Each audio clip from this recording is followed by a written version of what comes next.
স্পেনের কাছে বিশ্বকাপ ফাইনালে হারার পর আর্জেন্টিনার অধিনায়ক লিওনেল মেসির ড্রেসিং রুম ও টানেলের একটি ভিডিও নিয়ে তোলপাড় চলছে ফুটবল বিশ্বে। মাঠে নামার মুহূর্তে মেসির বলা সবকিছু ভুলে যাও বাক্যটি নিয়ে ছড়িয়েছিল নানা রহস্য ও গুঞ্জন। তবে সম্প্রতি পুরো ভিডিওটি প্রকাশিত হওয়ার পর স্পষ্ট হলো আসল সত্য। মাঠে নামার ঠিক আগ মুহূর্তে সতীর্থদের শান্ত রেখে চাপমুক্ত করতে এবং স্বাভাবিক খেলা খেলতে মেসি বলেছিলেন, চলো সবাই শান্ত থাকো, সবচেয়ে গুরুত্বপূর্ণ বিষয় হলো আমরা যেন শান্ত থাকি, শুধু খেলায় মনোযোগ দাও, সবকিছু ভুলে যাও, শুধু খেলো।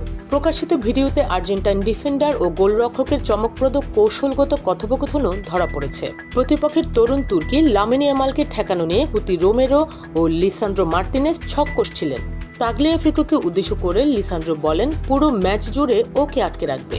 পাশাপাশি কিপার দিবো মার্তিনেজকে মানসিকভাবে শক্ত থাকার পরামর্শ দেওয়ার পর কুতিরোমেরো যখন বলেন আজ তোমার দিন, তখন দিবোর আত্মবিশ্বাসী উত্তর ছিল আজ আমার দিন, আজ ইতিহাসে লেখা থাকবে। প্রতিপক্ষ আক্রমণে এলে লিয়ান্ড্রো পারদেস ও এনজো ফার্নান্দেস যেন অপ্রয়োজনীয়ভাবে সামনে উঠে না যান সে বিষয়েও নির্দেশ দেন মেসি। পুরো ম্যাচে অবিশ্বাস্য 10টি সেভ করে এমিলিয়ানো মার্তিনেজ লড়াই করলেও শেষ পর্যন্ত পরাজয়ের তিক্ততা নিয়েই মাঠ ছাড়তে হয় আর্জেন্টিনাকে। তবে ড্রেসিং রুমের এই বিতর্কিত ভিডিও নিয়ে জানতে চাওয়া হলে আর্জেন্টিনা কোচ লিওনেল স্কালোনি স্বভাবসুলভ ভঙ্গিতে বলেন, আমি সামাজিক যোগাযোগ মাধ্যম দেখি না, এই বিষয়ে আমার কোনো ধারণাই নেই।